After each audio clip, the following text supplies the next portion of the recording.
for this anchor tag to work, you must pass the href attribute. So href is equal to, and then within double quotes, you specify the URL where this anchor tag should go to. Okay, so for example, here we can just say https://google.com. So save that, and if I go back here to this web page and refresh it, you can now see it is being treated as a link. So now I can click on this link over here, and when I click on it, you will see that I will be redirected to this Google homepage. Okay, let us go back here to our web page. As you can see here, we have our anchor tag, and we have set the href here to be equal to https://google.com. And for that, when somebody clicks on it, you can see they will be redirected to this Google homepage. And even for that, let's say, for example, we want a link in our web page to this dummy text generator website. Okay, so you can also have it here. We can have an anchor tag. So let's say, for example, open a dummy text generator website. So you can have that under href here. So anchor tag and then href is equal to, and then within double quotes, that particular URL that you have copied. And where am I getting that URL? I've copied it from this browser address bar. If you know it offered, it's 100% okay. It's still going to work. So save that. And when I go back to our web page here and refresh it, you see we have here this URL, open a dummy text generator website. And when I click on it, you see I get redirected to that particular website. Of course, the internet is a bit low. That is why it's going to take a bit of time. Okay, but otherwise, that is basically what happens when it comes to anchor tags. We can even have here one more anchor tag that, let's say, goes to my okay, sorry for that. I can have here one more anchor tag that goes to my GitHub account. So open my GitHub account. So you can see href is equal to, and then within double quotes, I specify that particular URL, https://github.com/codeme254. So if I save that and go back to this page here, okay, let us stop this poor guy. So when I refresh this here, you can see we have our URL here, open my GitHub account. And when I click on it, of course, the internet is weak, but it is supposed to open that particular GitHub account URL. Okay. Now, one thing you guys have seen, let us use Google. Google, of course, is very stable even under low internet. So for this anchor tag, href is equals to google.com. Let us just say here, open Google. Open Google. So when I click on this Google URL over here, okay, let me first of all refresh this. When I click on this Google URL here, open Google, you will see that it is opening within the same web page. Okay, and sometimes this is not something that we want, because the user might end up navigating away from our web page. Okay, when that particular URL opens within the same browser tab, your user might end up navigating away from your website, of which that is something you don't want. Maybe you've worked very hard to advertise your platform to users out there. When you have URLs like this, it's only fair that it opens on a new tab. Otherwise, your user might end up navigating away from your website. But with our current setup, when we click on Open Google, for example, as you can see, it is opening in the same browser tab. So it would be nice if when we click on Open Google, it opens on a different tab instead of the current browser tab. And for that, it's very simple to do that. We're going to use another attribute here called target. So I'm going to say here, target is equal to _blank. So that's another attribute you're passing here. Okay, so target is equals to _blank. I want you guys to take attributes like flags. So yesterday we were learning about some git commands, and we were seeing that if you wanted to alter the way a command behaves, you pass a flag to it. Okay, so that is the same thing. When you want to alter the way an HTML element behaves, you pass an attribute to it. So you can see in this case, we're passing this attribute, target is equal to _blank. And this attribute over here will be responsible for opening this web page on a different browser tab, not on the same browser tab. So if I go back here to the web page and I refresh it, now when I click on Open Google, you will see it is opening on a different browser tab, and our browser tab is still, there working perfectly fine. So you can also have this on the other ones. I can also have target is equals to blank for this one here. So target is equal to underscore blank, like that. And even here, I can also have target is equal to underscore blank, like that. And when I save this and go back here to our page and refresh it, when I click on this open dummy text generator website, you will see it is being opened on a different browser tab. So same case to this one over here. For open my GitHub account, when I click on it, you will see it is being opened on a different browser tab. And that is working perfectly fine. Okay, so that is basically it about it. I hope we all now understand the anchor tag. Okay, so you can see here we have our anchor tag, and the href is equal to that. The target is equals to underscore blank, and so on and so forth. So that is how you place a link in your website. So you can also have that here in our cheat sheet, anchor, or rather you can just say here links. So you can use the anchor tag, pass the URL to the href attribute, something like that. Okay, so I hope you guys, you get the basic idea behind that. So this is still loading. Okay, we don't really care about it. So that is it about links. Next, let us look at images. Okay, so we can also add images to our HTML document, and to do so, we use the img tag. And as you can see now, we are coming across the very fast self-closing tag, or rather, yeah, we are coming across the very fast self-closing tag here. So the img tag is a self-closing tag, and it takes in two attributes. The first attribute is the src attribute, which specifies the path to the image file. Okay, so we're going to discuss what we mean by the path to the image file. So for now, if you just want to start easily, just tell yourself to the src attribute you pass the name of the image. Okay, to just get started on an easy note, but I'm going to show you what we mean by the path to the image file. And then after that, we have the alt attribute, which specifies a value to be used by screen readers to describe the image, for example, to visually impaired people. Also, if the image can't be loaded correctly by the browser, the text in the alt attribute will be shown in the place of that particular image. Okay, so let us now look at this image in practice. So for that, we're going to need some sort of an image, and I'm going to go here to my downloads. I believe I have an image here. So maybe this one here, this chip, and then go back here and paste our image. So if I go back to Visual Studio Code here, you can see we have our image here, chip.png. So I want to show this particular image in our web page. So to do that, I'm going to use the img tag. Okay, so I'm going to use the img tag like that. And then, as we have said, it's self-closing. As you can see here, it's self-closing like that. And then you pass to it two attributes. The first attribute is the src attribute, and the second attribute is the alt attribute, like that. So the src attribute, we've said for now, to start simple, you can just tell yourself that in the src attribute we pass the name of the image. Of course, that is not correct. But to start simple, let us just tell ourselves that to the src attribute we pass the name of the image. So in this case, I'm going to say chip.png, and you can see the advantage of using a code editor. We are getting this auto completion here. So chip.png, and then in the alt attribute we pass an alternative text, a text which will be displayed in case the image cannot be loaded correctly. So you can just say here an image of a chip. So save that, and if we go back to our web page here and refresh it, you can now see we have this chip in our web page. Okay, so the two most important attributes here are the src attribute and the alt attribute. And currently our image is quite big, so we can change the size of this image using the width and the height properties. So I can pass here width. Okay, width is equal to, let's say, something like 200 pixels. So for now, you don't have to understand what we mean by pixels. Just take it as a unit of measurement. For example, the way you usually say 500 degrees Celsius, the way you usually say 2 meters, 2 kilometers. So for now, just know this pixels is a unit of measurement. So for the width, you can say here, for example, 100 pixels. And for the height, we can even say 100 pixels, like that. And we're coming back to this.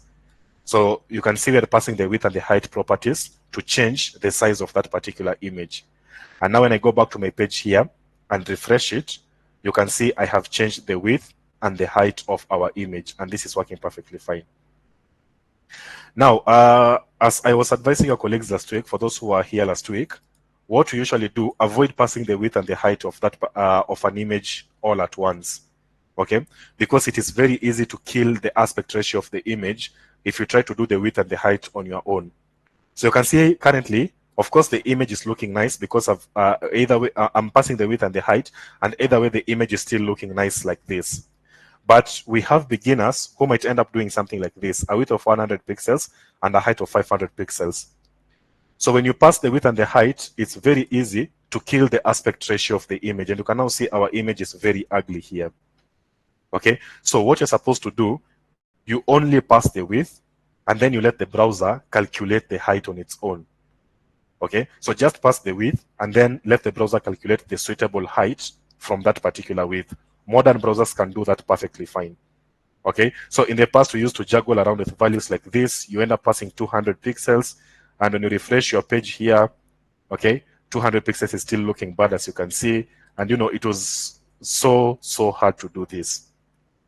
But modern browsers, they have an algorithm where if you just pass the width like that, just pass the width, and then it will calculate the height on its own. So please avoid using the width and the height on an image, because you will kill the aspect ratio like this one here. You will kill the aspect ratio and the image will end up looking ugly like the one you're seeing here. So you can see in this case, I'm only passing the width 100 pixels. And when I go back here and refresh it, you can see the browser calculates the perfect height based on that width that we have passed. So even if I pass here, let's say something like 300 pixels, the browser will know what to use for the height. So if I refresh that, you will see it adjusts accordingly. The browser adjusts it accordingly. So here, maybe I can just go with 100 pixels, and that should be more than enough. So if I go back here and refresh it, you can see it's working 100% okay. So maybe we can just add one more image. So back to downloads here. Which image? Maybe this CPU here, which is the server, and then we paste it here. Okay, so if I go back to Visual Studio Code here, you can see, okay, you can see we also have this server image over here, server.png. And I'm going to show you guys where to get such nice images that don't have any background. You can see, for example, this image doesn't have any background, this one here. And even if the page was black in color, then it will still work. Let me show you what I'm talking about. Even if I was to say this, you don't have, okay, we'll come back to that. That was way ahead of what we are learning. So you can see we have this server.png image here. So of course, we use our img tag to place our image, and we pass in these two attributes. The first attribute is the src attribute, and then the second attribute is the alt attribute.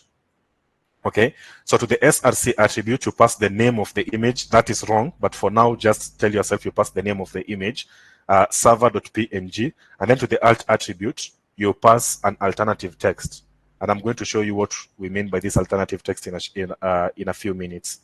Okay, so an image of a server. So if I save that and go back to the web page, and by the way, don't rush to give your image a width. For example, sometimes your image is just fine without that particular width or something. So first of all, go back to your web page and refresh it. If you see it's too huge, it doesn't make any sense, only then should you now change the width and the height. Not the width and the height, the width only. So I can also give this one here a width property set to 100 pixels. Okay, again, for now, you don't have to understand what we mean by pixels. Just know for now that it is a unit of measurement in computers. So if I come back and refresh that, you can now see the browser calculates the height, the perfect height for that particular image based on the width that we have supplied. Now, what is the purpose of this alt attribute? Number one, it is used by image readers to help visually impaired people. Okay, there are people who have extremely poor eyesight. Okay, and they usually rely on screen readers. Some of them are even blind, and they usually rely on screen readers to tell them what is on the page. So a screen reader, for example, it will be reading this particular page over here, and then when it gets to where there is an image, okay, if you've not specified the alt attribute, the screen reader will just say there is an image here. But if you specify the alt attribute, the screen reader will say an image of a chip and then an image of a server. I really wish we had a way of reproducing that. This is I'm usually trying to right click and I'm not getting that read aloud, for example, but it's still okay. And then the second use case is when the browser can't find that particular image. So for example, here, I can decide to put here servers.png. So we don't have an image called servers.png. We only have server.png. We don't have an image called servers.png like this. Okay. So if your browser can't find this particular image here, if your browser can't locate this image, then it is going to use whatever you have supplied in the alt attribute in the place of that particular image. So if I go back here to the browser and refresh it, you'll now see that in the place of that particular image, we are using that alt attribute, an image of a server. So it's very important you pass this alt attribute. And by the way, passing alt attribute to images, it is part of something known as search engine optimization.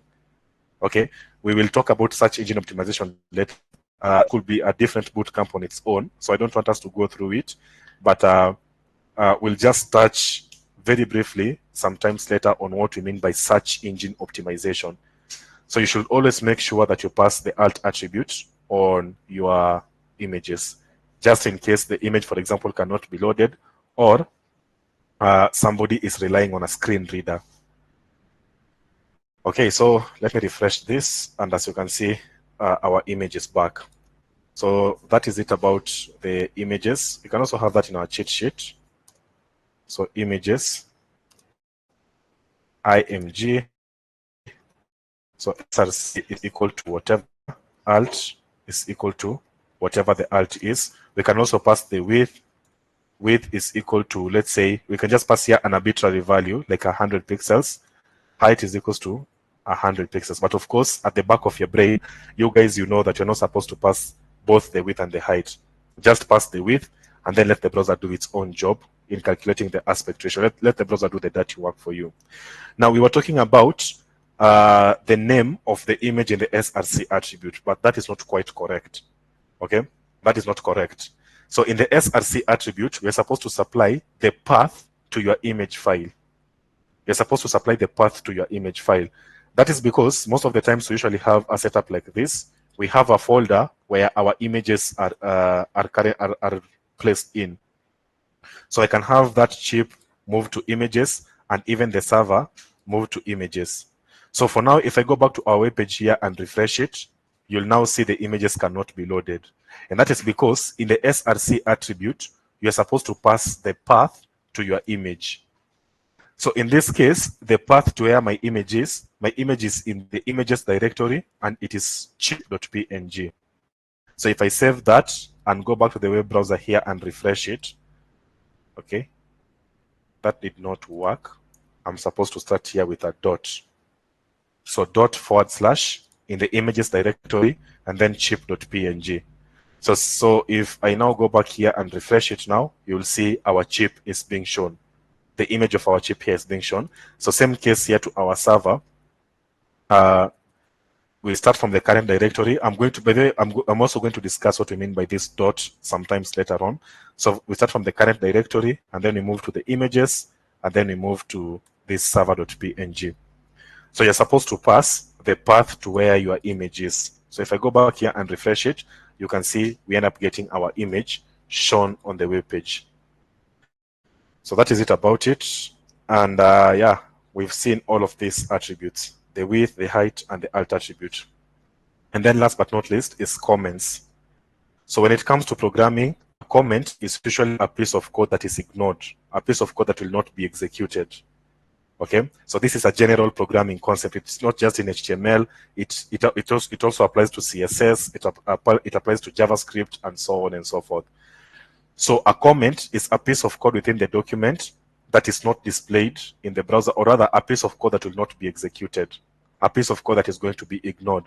So in HTML specifically, a comment is a piece of code that will not be displayed in the web browser when the page is being viewed.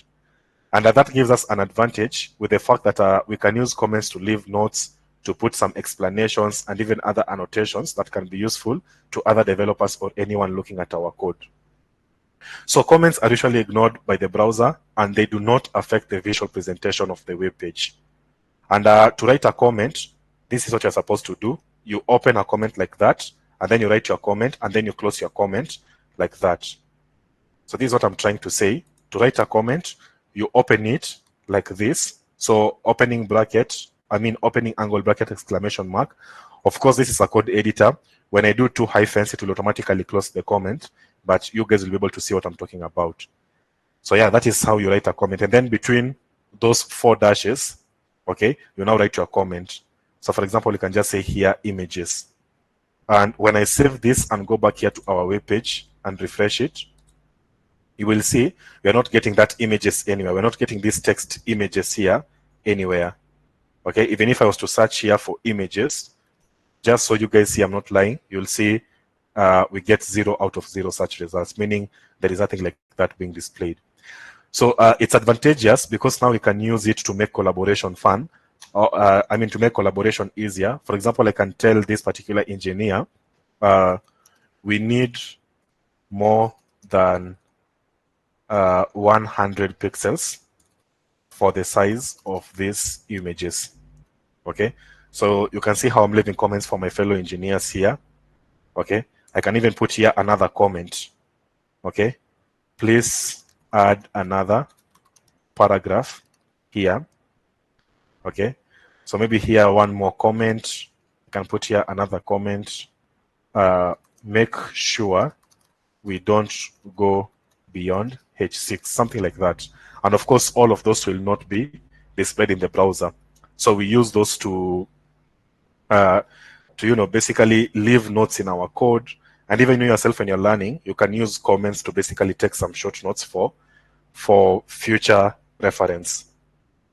So yeah, that is the concept of comments in HTML. Up until that point, do we have any questions? Any questions?